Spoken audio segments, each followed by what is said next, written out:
Mon éjaculation vient en à peine 5 minutes, que faire? Les pertes blanches d'une femme peuvent-elles empêcher une grossesse?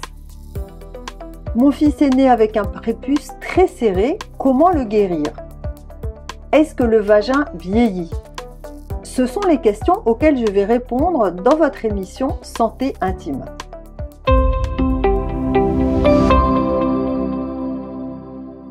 Bienvenue dans notre émission Santé Intime. Bonjour Dr Solano. Bonjour Henriette. C'est toujours un plaisir d'être avec vous. Moi aussi, plaisir partagé. Alors docteur, vous avez voulu commencer l'émission en répondant à une question de Denis qui dit mon bébé est né avec le prépuce très serré et son pénis est coincé. Il n'a pas d'infection. Comment faire pour le décaloter et le guérir?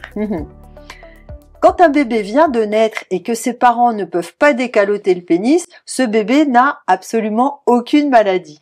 Presque tous les bébés naissent avec un prépuce serré qui protège bien leurs glands. Et je vais vous donner les chiffres, 85% des bébés ont encore un prépuce serré à 6 mois, donc on ne peut pas les décaloter. À 1 an, c'est 80% des bébés qui ont toujours le prépuce très serré. À 2 ans, c'est 50% des enfants, donc la moitié, qui ne peuvent toujours pas décaloter leurs glands. Donc c'est totalement normal.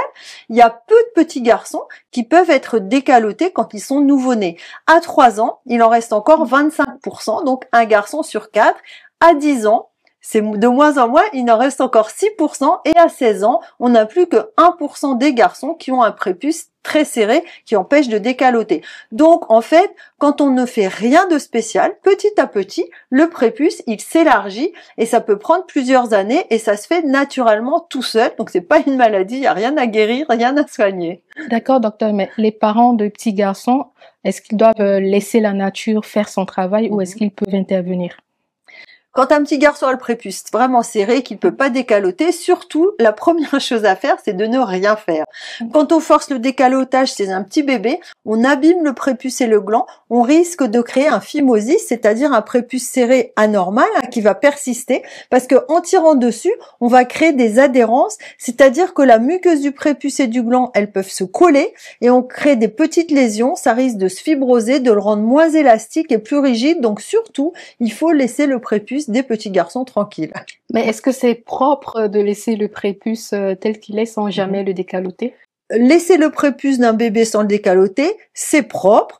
La nature est faite pour ça, sauf en cas de problème. En fait, il se passe une chose, c'est que l'urine, c'est un bon désinfectant. Et l'urine, elle nettoie l'espace entre le prépuce et le gland et ça permet aussi de l'aider à se décoller et petit à petit à se libérer. Bien sûr, évidemment, si l'enfant a une irritation, s'il a des rougeurs, s'il a un gonflement, s'il a des douleurs à ce niveau-là, il faut consulter un médecin.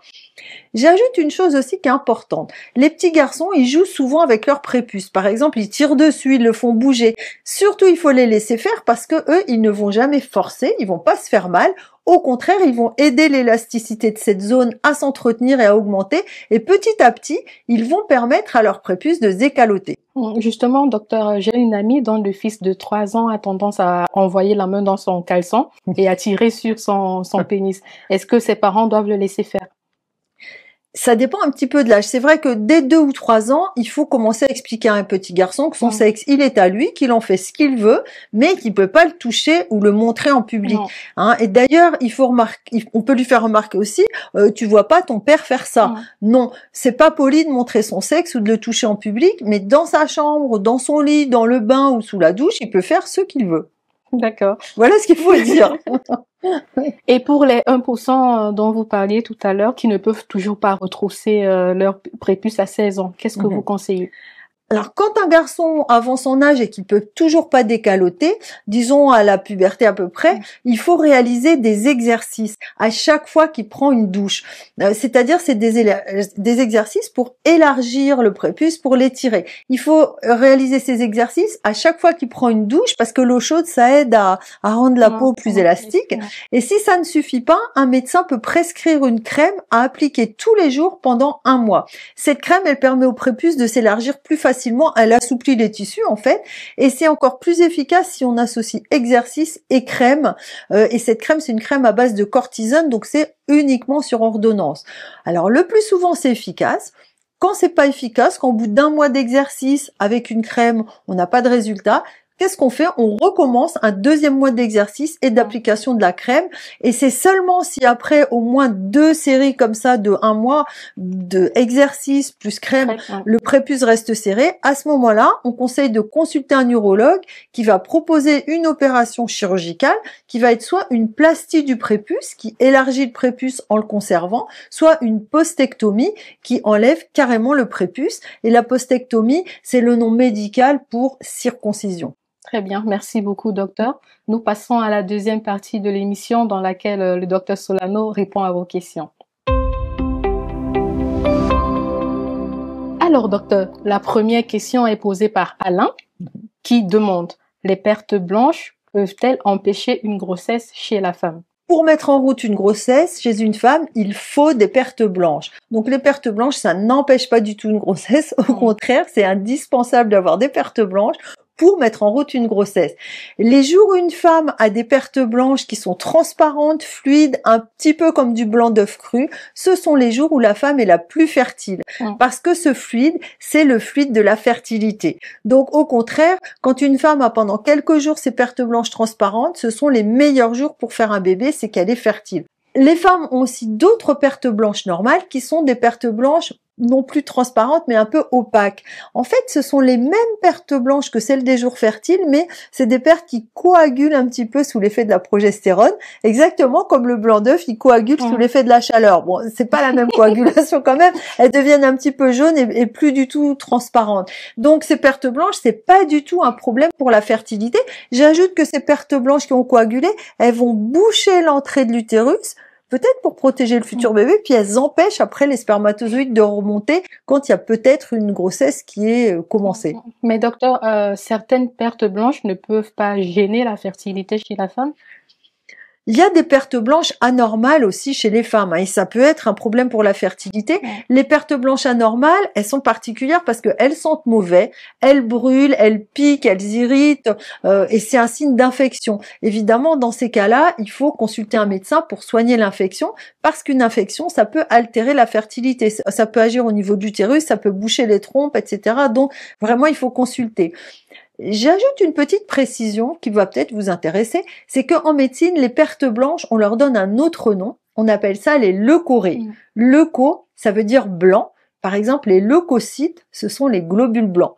Ré, leucorrhée, ré, ça veut dire flux. Par exemple, un médecin qui dit cette personne a une rhinorrhée, ça veut dire son nez coule. Donc leucorrhée, c'est un fluide blanc, tout simplement. C'est le nom des pertes blanches en médecine.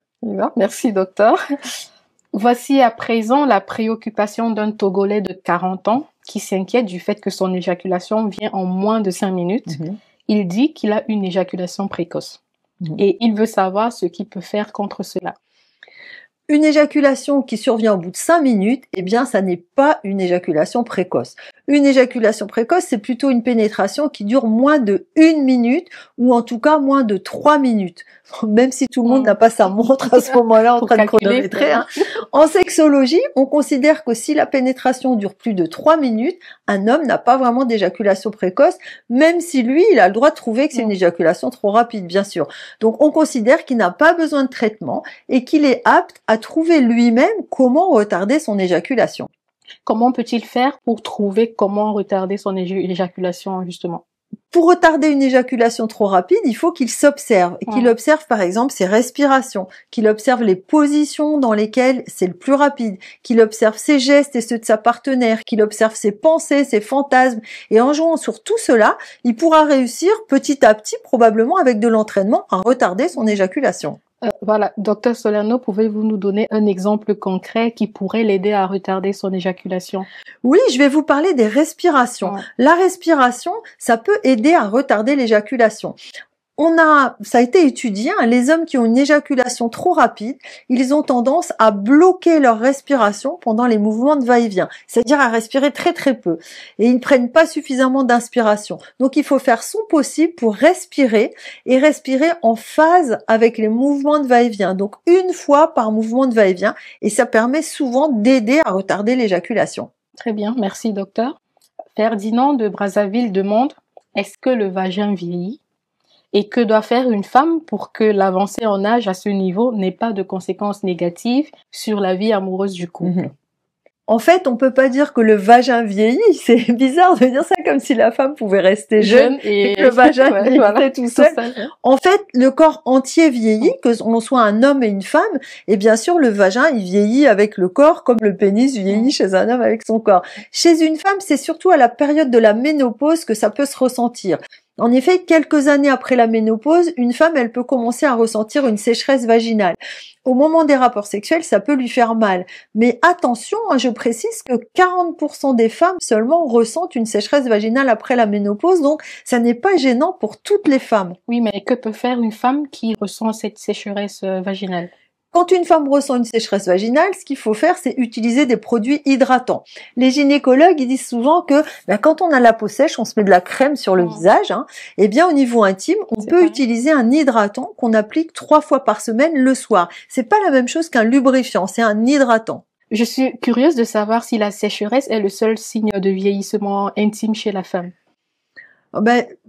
Le corps de la femme, il change avec les années. Donc, au fil des années, on peut observer que les muscles du périnée sont moins puissants.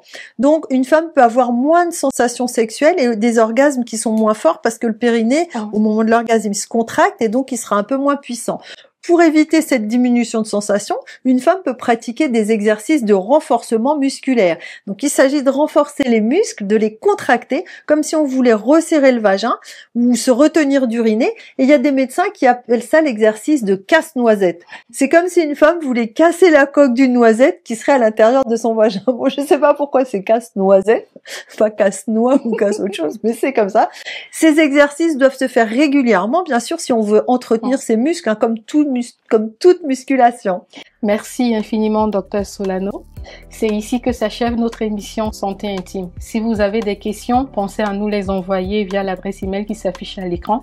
Vous pouvez regarder cette émission et toutes les précédentes via la chaîne YouTube Dr Catherine Solano.